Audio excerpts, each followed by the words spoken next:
Want to show you something today with compressors and compressor topologies. But before we get into that, thanks for coming by today.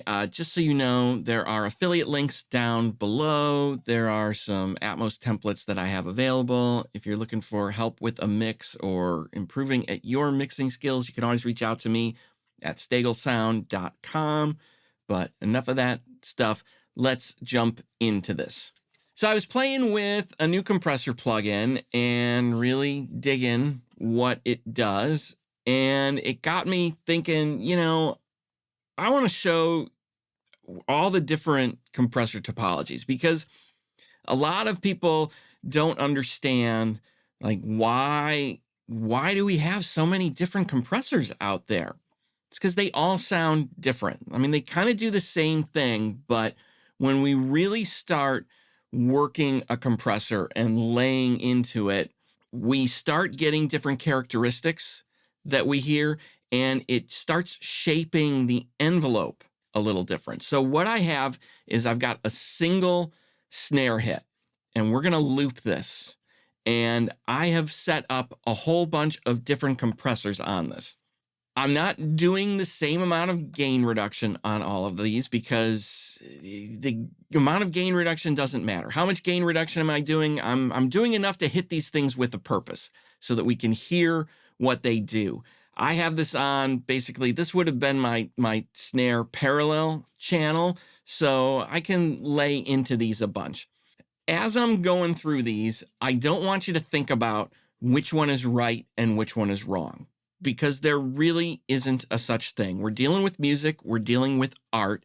The only thing that might be right or wrong is there might be one of these that would be more right for the song you're working on. That's the only right or wrong you should listen to. And today we're not going to listen to these within the context of a song, so there is no wrong answer. That's not the point of this. Now, you might listen to some of these and go, I like that one better than the other one. And maybe that'll give you some ideas of things to explore. And, let me know below in the comments after you've heard all of these, which one do you prefer? Which one do you normally lean towards? Or, there's probably compressors that you use that I'm not using here today. Put them in the comments and let me know. So what are we going to be looking at today? Let's look at these compressors. And these are just ones I have. These are ones I like. And I thought, hey, let's try these. So DBX 160, this is a VCA style of compressor. I want you to keep these compressor topologies in mind as we're going through, because then when you are looking at other compressor plugins, you can kind of have that in the back of your head going, oh, I like that style of compressor. Maybe I should check it out. There are styles of compressor that, for me, they're just not my thing. There might be some for you that are not yours, and that is okay. You might hear all of these and hate them all. And I hope that's not the case, because that would be sad. I don't know if you could. I mean, there's got to be something, but maybe I'm going to hit these way too hard for you. Some people don't like this much compression, but I think it's fun. Next up, I'm going to look at the CLA 76. This is a FET style compressor, FET style. Also going to look at the Pawn Shop Comp 2 from Cornif. This is also a FET style compressor. So 2 different flavors there. We'll do the 2500, the API 2500 here. This is another VCA style compressor, which, again, similar to the 160, also a VCA compressor, different flavors though. We'll look at the Kive Audioscape MK609. That would be a diode bridge or bridge diode. I can't remember which one it is. There aren't a lot of compressors like that. This Tube KC1, this is Kive's emulation basically of a CL1B. So this is an opto compressor. I know it says tubes, but there are tubes in the CL1B, but the mechanism, the thing that really matters in that is It's an opto circuit. So remember, opto. We'll look at the arouser because how can you not? Basically, this is Empirical Labs plug-in version of the distressor with some other bells and whistles you can't find on a distressor. This is a VCA style compressor, if I am remembering correctly.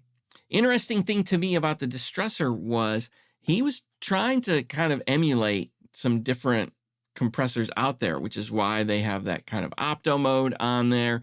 So this is like, I think it was sort of supposed to be an 1176, an LA2A, and I think a Gain Brain might have been the compressor. You can correct me below on what the arouser, or the distressor, I should say, was originally based off of, and then the arouser was the next evolution from that.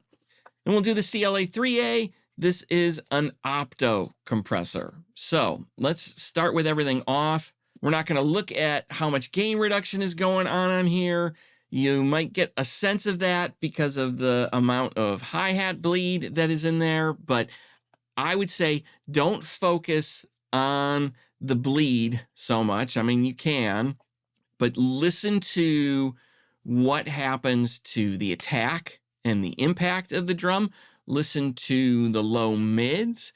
Is it getting thicker? Is it thinner? And just, listen to what do you like? Don't think too hard about this. Go with your instincts on things, but just some stuff to put in the back of your mind. I'm going to play this without any compression here. In fact, let's just listen to it. This is the snare drum to begin with.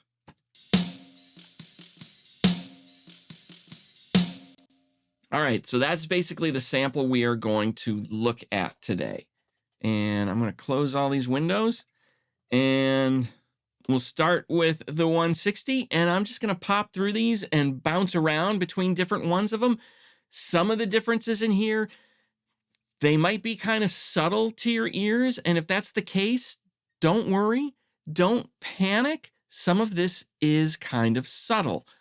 Now, those subtleties, I think, matter in an actual mix, but if you are newer on your journey and you're not hearing those details, like they're not popping out to you as much, don't panic. It just means you still have a journey to go through, which is awesome. So enough of me talking.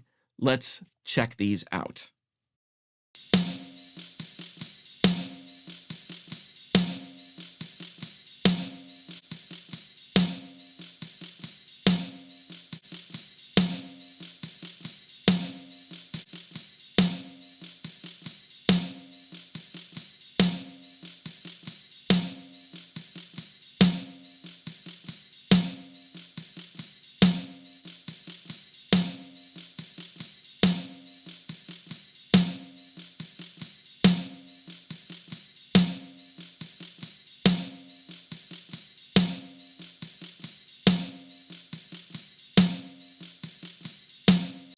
I want to pause here a minute.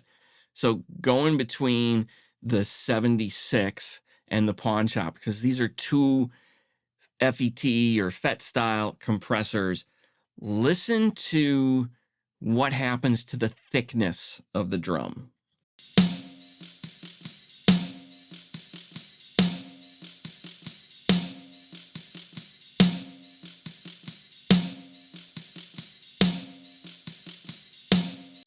Again, one isn't right, one isn't wrong. These are just different sounds that happen with compressors. So let's keep going.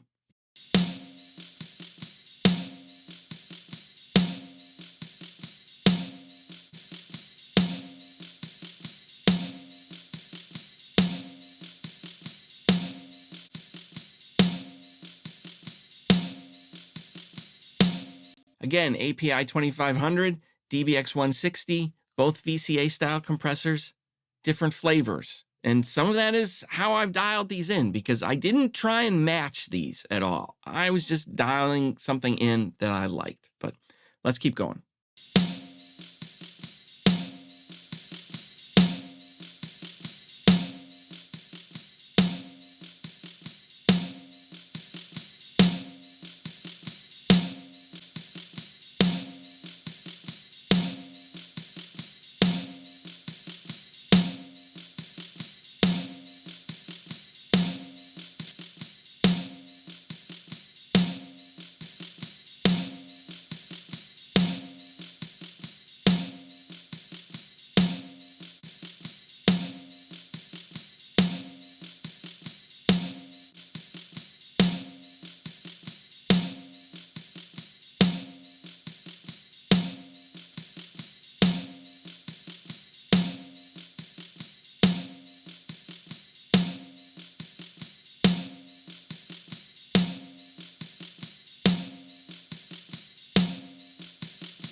So there's a bunch of compressors on the same snare sample. All of these were on just one snare sample. And hopefully you can hear that those are all different. And to me, I could probably use all of these. There are some versions here that I tend to prefer, but that's just me. And I'm not going to tell you which one because I think you need to make up your own mind on this kind of stuff.